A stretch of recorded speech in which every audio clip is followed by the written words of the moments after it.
ശാരീരികമായിട്ടും മാനസികമായിട്ടും സെക്ഷലായിട്ട് പോലും അല്ലെ അവനെ അടിച്ചേൽപ്പിക്കുകയാണ്. അവനെ ചെയ്യാൻ കഴിയാത്ത കാര്യങ്ങൾ അവനെ അടിച്ചേൽപ്പിക്കുകയാണ്. അത് പല വ്യാപ്തികളുണ്ടായിരുന്നു അല്ലെ, മാനസികമായിട്ടായിരിക്കുക.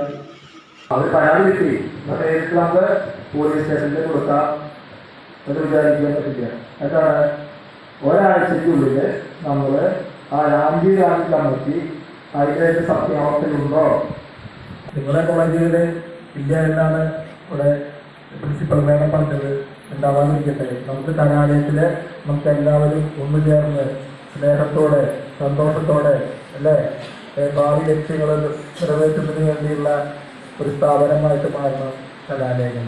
സ്നേഹത്തിൻ്റെ പൂക്കൾ വിരിയുന്ന അല്ലേ ഒരു പൂന്തോട്ടമായിട്ട് മാറണം കലാലയങ്ങൾ.